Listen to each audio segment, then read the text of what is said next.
राधारमण लाल जी का प्राकट्य दिवस है, बुद्ध पूर्णिमा है। आह महाराज जी, श्री गोपाल भट्ट गोस्वामी जी, बहुत सूक्ष्म में सुना देता हूं थोड़ी सी राधारमण जी की प्राकट्य की कथा। श्री गोपाल भट्ट गोस्वामी जी, आप दक्षिण भारत में श्रीरंगम, जो कि हम श्री वैष्णवों का मूल स्थान है, जहां पर श्री रंगनाथ भगवान शेष शैया पर पौड़े हैं, वहां के श्री रंगनाथ भगवान के मुख्य पुजारी जो हैं, जो उनकी सेवा करते थे, उन्हीं के ही पुत्र हुए श्री गोपाल भट्ट गोस्वामी। यदि आदि में जाकर के देखा जाए तो श्री राधारमण लाल जी के अर्चक श्री गोपाल भट्ट प्रभु भी आपका परिवार पूरा रामानुज वंश, रामानुज परंपरा के ही। पर श्रीमन चैतन्य महाप्रभु जब दिग्विजय करते हुए और भारत भ्रमण करते हुए जब श्री रंगम पहुंचे और वहां आप श्री रंगनाथ प्रभु का जब दर्शन कर रहे थे, तब गोपाल भट्ट गोस्वामी जी के पिताजी ने जब आपको देखा, तो आपको देख करके उनको वह अनुभव हुआ जो पहले कभी किसी को देख के नहीं हुआ। और आपने उनसे निवेदन किया कि आप मेरे घर चल करके विराजिए, वहीं रहिए। चैतन्य महाप्रभु जब घर गए, सबने आकर के प्रणाम किया, तभी छोटे से श्री गोपाल भट्ट गोस्वामी आए और जैसे प्रणाम किया तो महाप्रभु श्री चैतन्य का अति अनुराग, अति वात्सल्य उस बालक को प्राप्त हुआ जो गोपाल भट्ट जी। आपने रात्रि निवास करके अगले दिन जाने का जब भाव रखा, तो गोपाल भट्ट गोस्वामी जी के पिताजी बोले चैतन्य महाप्रभु से कि प्रभु अब तो नहीं जा सकते आप। बोले क्यों? बोले आज से चातुर्मास शुरू हो गया, अब तो 4 महीने आपको यहीं रहना पड़ेगा। और इसलिए श्री चैतन्य महाप्रभु को 4 महीने वहां रहना पड़ा। और इसी बीच में नन्हे बालक गोपाल भट्ट जी चैतन्य महाप्रभु के पास आते, उनसे वार्ता करते, उनके साथ प्रसाद पाते, वे अपना खूब वात्सल्य उनको प्रदान करते। और इन्हीं 4 महीनों में निर्माण हो गया एक ऐसे बालक का जो वृंदावन को निधि प्रदान करे। और कालांतर में फिर गोपाल भट्ट गोस्वामी जी को आपने आज्ञा की, चैतन्य महाप्रभु ने, कि आप सुंदर श्री शालिग्राम प्रभु की सेवा प्रारंभ करो। और तब मुक्तिनाथ से, जहां हम अभी कथा करने जा रहे हैं, यहां कथा 4 को विश्राम करके 6 से बंबई के पास उल्लासनगर में कथा करेंगे और वहां कथा विश्राम करके फिर कुछ दिन इधर उधर प्रवास करते हुए 21 तारीख से श्री मुक्तिनाथ धाम में कथा है, नेपाल में, जहां मुक्तिनाथ मंदिर से थोड़ी ऊपर ही दामोदर कुंड है, जहां से श्री शालिग्राम भगवान प्रकट होते हैं। ऐसा कहते हैं कि हाथ में तुलसी पत्र लेकर के जाइए और जैसे ही दामोदर कुंड में आप पधराओगे तुलसी पत्र, तो आपके हृदय के अनुकूल शालिग्राम जी अपने आप आकर के तुलसी जी से चिपक जाते हैं और वही शालिग्राम भगवान फिर सेवा में विराजते हैं। पर अब शासन प्रशासन नेपाल के सरकार ने बहुत प्रतिबंधित कर दिया है। एक तो मुक्तिनाथ से 3 दिन की ट्रैकिंग करके पहुंचते हैं, तो वो भी बहुत दुर्गम है। हेलीकॉप्टर जाता है पर 7-8 मिनट ही बस रुकता है। अगर आप 8 मिनट में वापस नहीं आए तो हेलीकॉप्टर आपको छोड़ के उड़ जाएगा, क्योंकि उसका इंजन बंद हो जाता है, बहुत ऊंचाई पर है। तो वहां जाते हैं लोग, प्रणाम करते हैं, प्रणाम करके दर्शन करके आ जाते हैं। पर हमारे पूज्य पिताजी महाराज और पुराने आचार्य तो वहां जा जा करके शालिग्राम जी लाए हैं। आज भी घर में जो शालिग्राम विराज रहे हैं वहीं से आए हैं, दामोदर कुंड से ही आकर के विराजे। तो श्री शालिग्राम भगवान की सेवा गोपाल भट्ट गोस्वामी जी करते हैं और आचार्य चरण की आज्ञा से खूब प्रेम और भाव से ठाकुर जी की मधुर सेवा चलती है। वृंदावन में बड़े बड़े उत्सव होते रहते थे। राधा वल्लभ लाल जी प्रकट हुए थे, श्री राधा गोविंद देव प्रकट हुए, मदन मोहन प्रकट हुए, सबके ठाकुर प्रकट हुए, तो सबके उत्सव होते थे। और उन उत्सवों को देख करके श्री गोपाल भट्ट गोस्वामी जी के चित्त में, मन में भाव आता था कि मैं भी अपने ठाकुर जी का उत्सव करूं।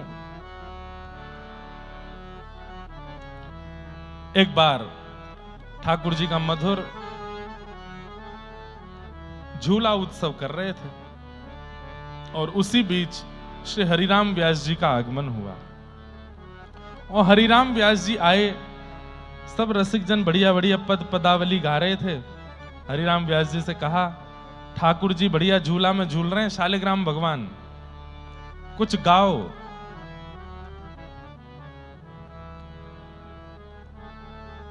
हरिराम व्यास जी ने पहले तो ठाकुर जी को देखा, शालिग्राम भगवान, बोले अब इनके लिए क्या गाएं, इनकी आंख नाक कान मुंह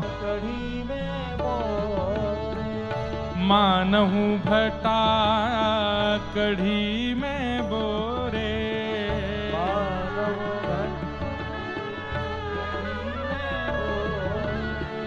अंग लगायो चंदन,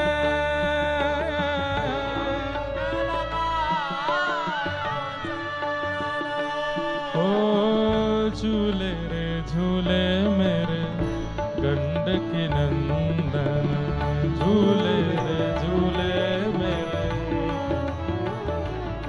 क्या कह रहे हैं?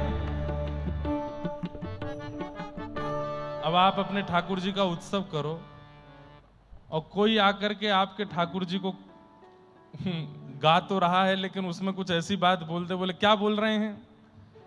बोले ऐसे लग रहे हैं ठाकुर जी जैसे मानो बैगन को कढ़ी में बोर के रख दिया हो। अंग लगायो चंदन, बोले शालिग्राम कैसे होते हैं? गोल गोल बैगन जैसे। और बोले बैगन को कढ़ी में अगर थोड़ा डुबा दो तो कढ़ी का पीलापन उसके ऊपर आ जाता है। तो ऐसे ही लग रहे हैं कि मानो जैसे भट्टा माने बैगन के ऊपर कढ़ी लगा दी हो, अंग लगायो चंदन। गोपाल भट्ट गोस्वामी जी बोले आप पद गा रहे हो कि क्या कर रहे हो? हमारे ठाकुर जी के बारे में क्या बोल रहे हो? हरिराम व्यास जी थोड़े विनोदी स्वभाव के, तो बोले बुरा मत मानो, अब जैसे ठाकुर जी हैं वैसा ही तो वर्णन करूंगा। अब भट्टा जैसे तुम्हारे ठाकुर जी हैं तो फिर वैसे ही वर्णन होएगा। आगे क्या गा रहे हैं? आहा, हाथ ना पाए नैन नहीं नासा, हाथ ना पाए नैन नहीं नासा, हाथ ना पाए नैन नहीं नासा, हाथ ना पाए नैन नहीं नासा। ना इनके हाथ हैं, ना इनके पाम हैं, ना इनकी नाक है, ना इनके नेत्र हैं। ध्यान करत कछु होत आनंदन, ध्यान करत कछु होत आनंदन। जालंधर और वृंदावल्लभ, जालंधर और वृंदावल्लभ। गावे व्यास कहाँ कही छंदन, गावे व्यास कहाँ। ना इनकी नाक है, ना इनके आंख है, ना कान है, ना हाथ है, ना पैर है। मैं क्या वर्णन करूं इनका? बस एक ही चीज दिख रही है। बोले क्या? जालंधर की पत्नी तुलसी जी इनके ऊपर पधराई हुई है, नीचे भट्टा जैसे ठाकुर जी बैठे हैं। अब कोई ध्यान आ ही नहीं रहा है चित्त में, तो मैं क्या गाऊं? और ऐसा गा करके थोड़ा हंसी मजाक सा करके हरिराम व्यास जी वहां से चले गए। लेकिन महाविषाद दे करके चले गए किसको? गोपाल भट्ट गोस्वामी जी को। इधर देखो सब लोग, जहां देखो। गोपाल भट्ट गोस्वामी जी अपने ठाकुर जी शालिग्राम जी को देखें, कहें जय जय। गोविंद देव जी के नेत्र हैं, मदन मोहन जी के नेत्र हैं, गोपीनाथ जी के हाथ पैर हैं, मेरे राधारमण प्रभु के कोई कुछ क्यों नहीं है? आप केवल शालिग्राम जैसे ही क्यों? आपके आंख नाक मुंह कान क्यों नहीं है? आप इस विरह में चले गए कि आपके नेत्र क्यों नहीं है नाथ, आपके कान क्यों नहीं है, आपके हाथ क्यों नहीं है? और तभी अब उत्सव चल रहा था, तो कोई आकर के पद गा रहा था, कोई आकर के स्तुति गा रहा था, कोई आकर के वेद की ध्वनि, वेद की ऋचाएं सुना रहा था। एक व्यास जी आए, उनसे कहा आप कुछ प्रवचन कर दो। तो व्यास जी बोले आज नरसिंह चतुर्दशी है, कल की बात थी। बोले हम प्रहलाद जी का चरित्र सुनाते हैं।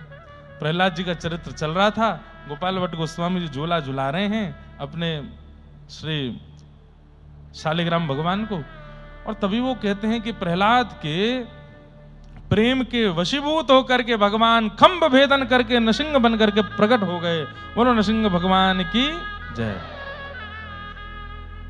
गोपाल भट्ट गोस्वामी जी का चिंतन कहां गया? बोले आप खंभ से प्रकट हो सकते हो तो शालिग्राम से क्यों नहीं? और आप तो बस जिद में अड़ गए, बोले नाथ जब प्रहलाद के लिए खंभ भेदन करके आ सकते हो तो मेरे लिए शालिग्राम से नहीं आओगे? रात भर विरह। बंधुओं एक बात तो माननी पड़ेगी, विरह प्रकट करता है ठाकुर जी को। मैं ये बात हमेशा कहा करता हूं कि प्रेम लक्षणा भक्ति में यदि नेत्र सजल नहीं होते हैं, ठाकुर जी की याद में, ठाकुर जी के स्मरण में कथा सुनते हुए यदि नेत्रों से अश्रुपात नहीं होता है, बहुत दूर हैं ठाकुर जी आपसे। लेकिन कई लोग आकर के कहते हैं महाराज जी बहुत छोटी छोटी बात कथा में आप कह देते हैं, हमारा मन इतना भारी हो जाता है, नेत्रों से अश्रुपात होने लगते हैं, बस लगता है सब छोड़ के वृंदावन चले जाएं। ये बहुत बड़ी कृपा है कि आपको इतना विरह होता है। विरह प्रसाद में देते हैं ठाकुर जी। आजकल लोगों को प्रेम मिल जाता है, भक्ति मिल जाती है, ज्ञान हो जाता है, वैराग्य हो जाता है, पर विरह नहीं मिलता, विरह नहीं मिलता।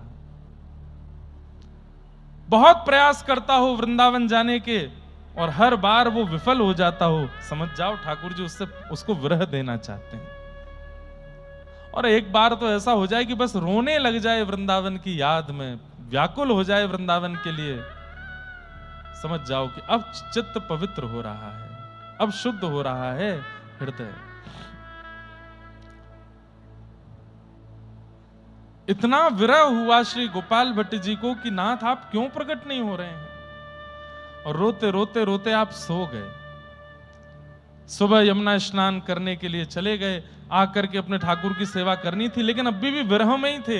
यमुना स्नान करते हुए भी रो रहे हैं, वापस आते हुए भी रुदन कर रहे हैं कि मेरे ठाकुर जी शालिग्राम ही क्यों हैं, क्यों इनके आंख नाक मुख क्यों नहीं है।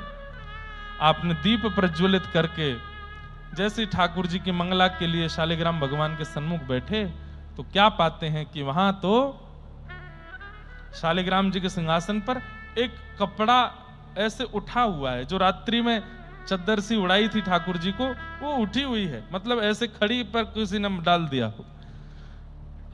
आपने पहले विचार किया कि कोई सर्प आदि तो नहीं आ गया है? तो क्या है? और जैसे ही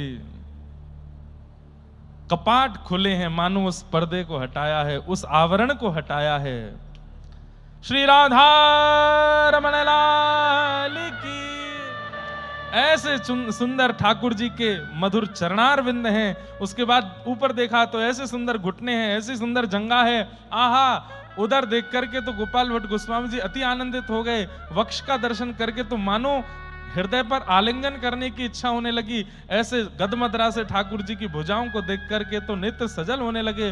और जैसे ही मुखमंडल का दर्शन किया, श्री गोपाल भट्ट गोस्वामी जी तो वारे वारे जा रहे हैं। लेकिन तभी आपने मन को समझाया, अरे किसके ठाकुर जी हैं, पता नहीं किसके हैं, मेरे शालिग्राम प्रभु कहाँ हैं। आप उनको ढूंढने लगे और जैसे ही नहीं मिले तो आपने उन ठाकुर जी को जब उठाया, हाथ उठाने के लिए जैसे ही पीछे गए तो पीछे कमर के पास ही श्री शालिग्राम भगवान, उन्हीं में से श्री राधा रमन लाल प्रकट हो गए। और प्रकट होकर के श्री गोपाल भट्ट गोस्वामी जी को सुख प्रदान किया। ऐसे वृंदावन के प्राण धन, अति प्यारे, अति सुंदर। कथा आती है कि गोपाल भट्ट गोस्वामी जी रोज गोविंद देव, गोपीनाथ और मदन मोहन जी दर्शन करते थे। और आपके मन में भाव आता था कि ऐसे ठाकुर मेरे हों, ऐसे ठाकुर मेरे हों, गोविंद देव जी जैसे नेत्र हों और गोपीनाथ जी जैसी कमर हो, मदन मोहन जी जैसे चरणारविंद हों। और वही हुआ। श्री राधारमन लाल जी तीनों ठाकुरों का मिलित स्वरूप हैं, गोविंद देव, गोपीनाथ और मदन मोहन। मुखमंडल श्री गोविंद देव जैसा है, वक्ष और कटी भाग श्री गोपीनाथ जी जैसा है और चरणारविंद मदन मोहन जी जैसे हैं। ऐसे त्रिलोकी नाथ अत्यंत सुंदर श्री राधारमन लाल वृंदावन में प्रकट हुए। पुनः बुलाया गया और सब आचार्य आए। हरिराम व्यास जी आए। हरिराम व्यास जी आए, बोले वही गंडकी नंदन जी का उत्सव है क्या? बोले हाँ आओ। गंडकी मतलब नदी गंडकी, और उससे जो प्रकट हो गंडकी नंदन। अब जैसे ही जाकर के दर्शन किए, महाराज रूप झांकी देख करके अब हरिराम व्यास जी रो में। गोपाल भट्ट गोस्वामी बोले क्या कह रहे थे, मानो भट्टा कड़ी में बोरे। अब देखो अब कैसे लग रहे हैं। आहा, चांद सा सलोना मुख, लटें घूंघरारी हैं, चांद सा सलोना लटें घूंघरारी, भोए हैं कटीली आंखें, तिरछी कटारे हैं, भोए हैं कटीली आंखें, तिरछी कटारे, हो या को चंदन सो महके बदन, हो मेरा या पे अटक गया मन, ओ मेरा या पे अटक गया। राधा रमण मेरो, राधा रमण रे,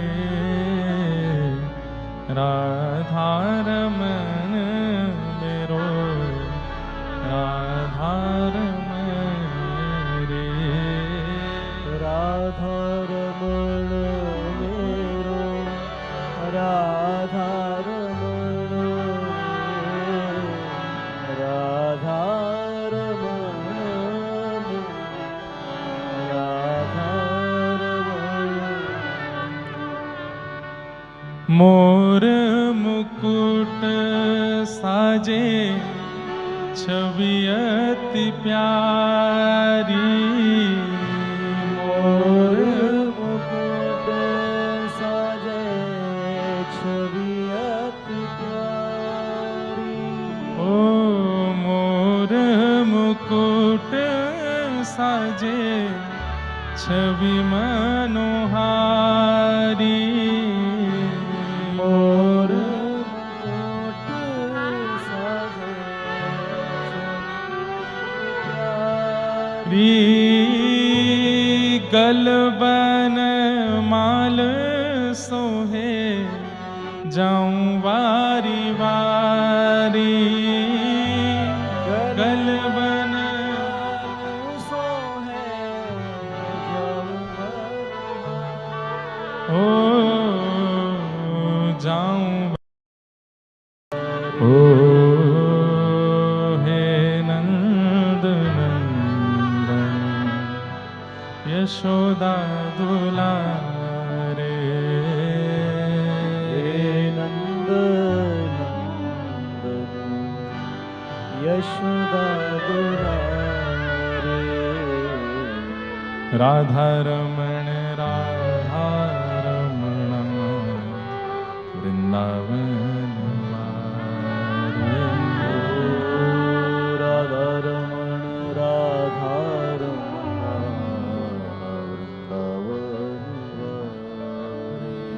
ओ वृंदावन वारे प्यारे रमण बिहारी, मोटे मोटे नैन आकी तेरे छिकटारे, वृंदावन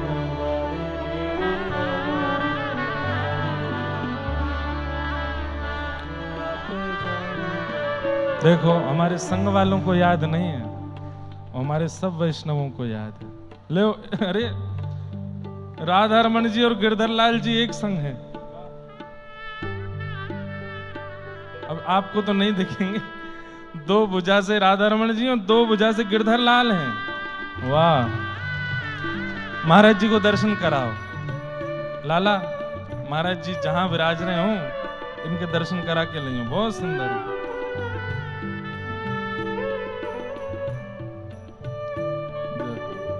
बहुत प्यारे।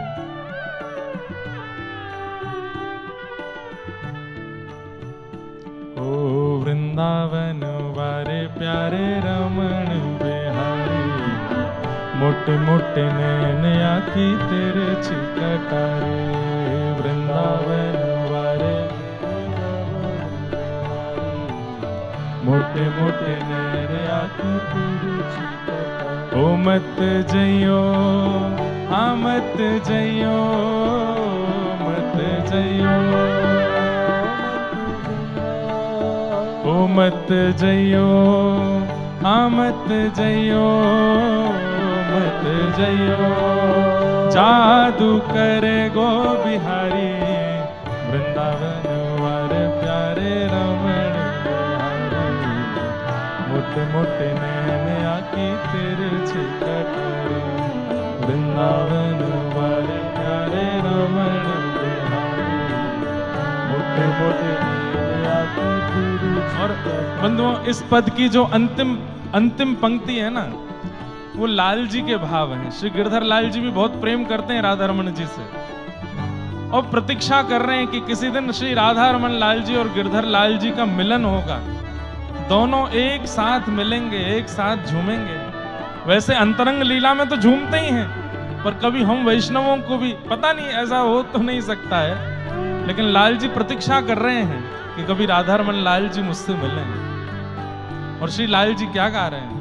एक दिन श्यामा संग आओ वन चारी, एक दिन श्यामा संग आओ वन चारी।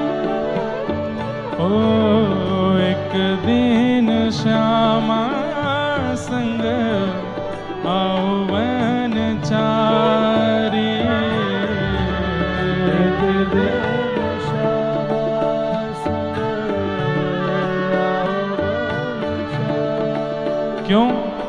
ओ गिरधर लाल जो है बाट तिहारी,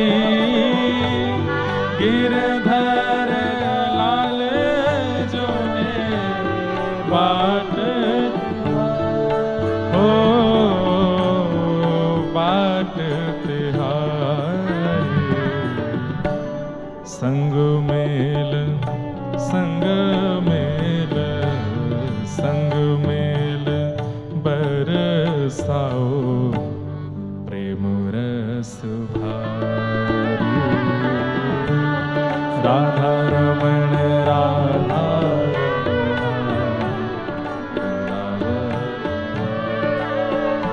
ओ राधा रमण राधा रमणा, वृंदावन वारे।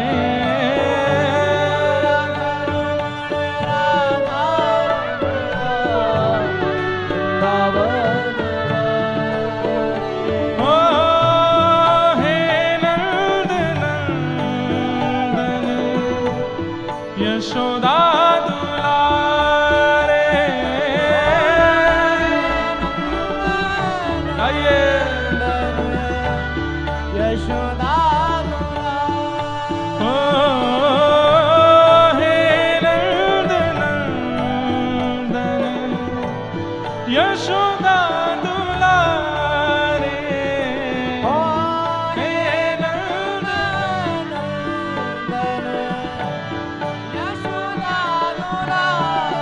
रे राधा रमण राधा रमणा, वृंदावन वारे। राधा रमण राधा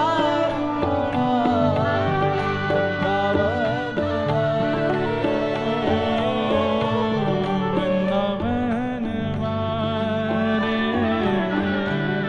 वृंदावन वृंदावन वारे। श्री राधा रमण लाल की। ऐसे प्यारे राधा रमन लाल जी को बारंबार प्रणाम करते हैं, बारंबार वंदन करते हैं।